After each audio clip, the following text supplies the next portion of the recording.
were you fellas around when Meteor Match hit? I know a lot of you started playing the game after that, you know. I think most of the player base nowadays, you know, the active player base started playing at Jungle Inferno or after, if I'm not mistaken. I think that there are very few old-timers that are still actively playing the game. So come play with us, fellas. We are on Vanguard, this map here. Who remembers this map? It's officially in TF2. This isn't a workshop map. It used to be, but it got added into the game, I think, during Meteor Match back in 2016. But yeah, a lot of people were hyped about this map when it released. I remember that, you know, because if I'm not mistaken, at the time it was very played, you know, on competitive leagues. And Meteor Match was sort of the update that was supposed to make TF2 more competitive and improve the game in that sense, you know, to make the casual and competitive crowd kinda merge together and play under similar rules. Yeah, you see people want to switch to Terror event. I think I'll vote no to this one. I want to play this map a little bit because I think it is a good 5 CP map, you know. Okay, that soldier is on my team. Let's cap the point here with everyone. But you know, I remember a lot of people hyped about Jungle Inferno because of that, especially competitive TF2 players, you know. Because it was their hope that Valve would finally start supporting the competitive scene of the game. And it's kind of a shame that it didn't turn out like that, you know. The competitive mode that was added into TF2 back then was pretty lackluster, as it still is today. And casual matchmaking, in my opinion, was a mistake. Back then, I thought it made sense and I thought it was a good idea to sort of, you know, modernize the way TF2 works in regards to how people connect to servers and find matches. Sort of bring TF2 to the modern standard, you know. But in hindsight, I think that the casual matchmaking queue really was a disservice for the game. It changed how people thought about matches. I think we started becoming more concerned about winning matches, and that wasn't in the TF2 culture, you know, at least not as emphatically or as usual as it is today, you know. People nowadays worry a lot more about winning matches than we did back in the day when we used to play on quick play servers, you know. So I think that's a shame. And I personally think that if it weren't for the casual matchmaking queue, you know, this automated queue that puts people into matches, I don't think we would be having such a problem with bots. Because they sort of exploit that system, you know, that automatically puts them into a queue, into a queue for a match, you know, a queue with Q, not with K. My pronunciation is kind of bad, but I think you understand it. They exploit that automatic system to brief the game. So I think if we had stuck with the way it was previously, then perhaps we would not have these problems, at least not in the same degree. That's what I mean to say. So yeah, you know, I actually was kinda hyped for Meteor Match when it first released. I'm not gonna lie.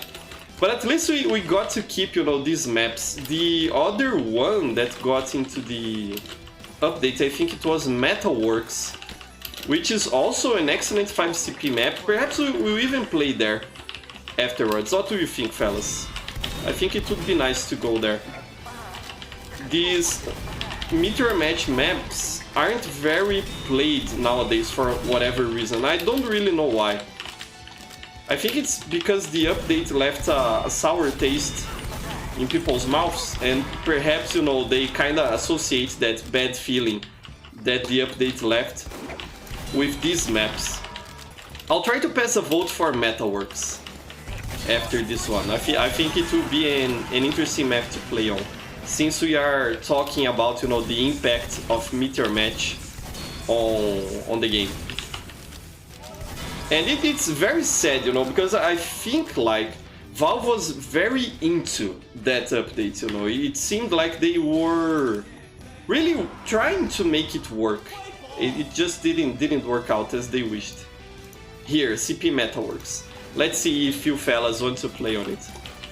Yeah, yeah, everyone wants to play wants to play on it. Okay, I'm glad, friends. I'm glad. Another thing about the casual matchmaking system is that it kinda hides some maps, you know. It's kinda hard to find matches in those maps. When we had quick play, people could hop on a server that was only running a specific game mode. And I think that's very missed, you know. I wish there was a... You can, of course, filter by game mode here on the casual system, but if you take a look, for example, Metalworks, yeah, there are a bunch of matches running, but I don't think they are on my region. So here in Brazil, I know not many people play this map anymore. But it surely is a good map, you know. I think it's one of the best 5CP maps we have in the game. And it's very different, both in its layout and in the aesthetics, you know. So I quite like this map here. But yeah, as I was saying, it was sad, you know, to see Meteor Match flop and become a dumpster fire. And sort of, you know, the main reason for our problems nowadays. Again, I don't think we would be having such an issue with bots if it weren't for the casual matchmaking system, you know. It would be harder for them to flood the servers as they do. Okay, I think I'll try to get this demo man here. He's not paying a lot of attention. Come on, your last grape managed to kill me, and we lost the first round. Come on. Were you fellas around when Meteor Match hit? I know a lot of you started playing the game after that, you know. I think most of the player base nowadays, you know, the active player base, started playing at Jungle Inferno or after, if I'm not mistaken. I think that there are very few old-timers that are still actively playing the game. Which makes sense, you know. People get bored all the time and it's okay. There's only so much you can do on TF2, and I myself don't play it that often anymore. I play mostly on stream with you fellas because I enjoy the game and I enjoy playing with you. But on casual I don't really play anymore. At least not often. I think I'll play the game on casual like once or twice a month only. And it's a good thing we have these weekly streams because I get to keep in touch with the game and with you fellas, and I get to keep doing what I like to do. You know, this sort of small match that we have here on our community servers is very nostalgic for me. Because that's how I used to play with friends when I first started playing. We had a 12-slot server and we used to play 5 versus 5, 6 versus 6, you know, stuff like that. It was a lot of fun. Okay, let's see if I can... here is your last grape. I think I'll run for the medkit. I think that's the smart move. Okay. Come on, don't look behind you, your last grape. Yeah, got you now, nice. I have to stay away from the walls when I'm fighting soldiers, so they can't get the splash damage on me. But very nice, very nice. I started playing TF2 a bit before the two cities update on MVM. I think it was what? No, I started playing even before the Robotic Boogaloo update, the one that added the Robo Heads. When was that? 2013? I think it was 2013. And then at the end of 2013 or start of 2014, there was the Two Cities update that brought in the Australians into Australians with an U into the game, you know, the golden weapons. So I've lived through a lot with this game. And Dragomir is saying, I started playing TF2 in 2018 on my first account and on my second account in 2020. Yeah, I imagine most people that are actively playing the game are from that generation of players as well, Dragomir. You know, the core player base nowadays. Jungle Inferno in 2018 or 17, I think it was 2018, but I might be misremembering. Jungle Inferno was a huge deal for the game, you know. A lot of new people started playing it because of that update, and a lot of old-timers came back to the game simply to play the contracts and, you know, do the missions and play with the new pyro weapons because they were so fun. May we receive something in the future, you know, similar to Jungle Inferno. It was glorious to see that update drop.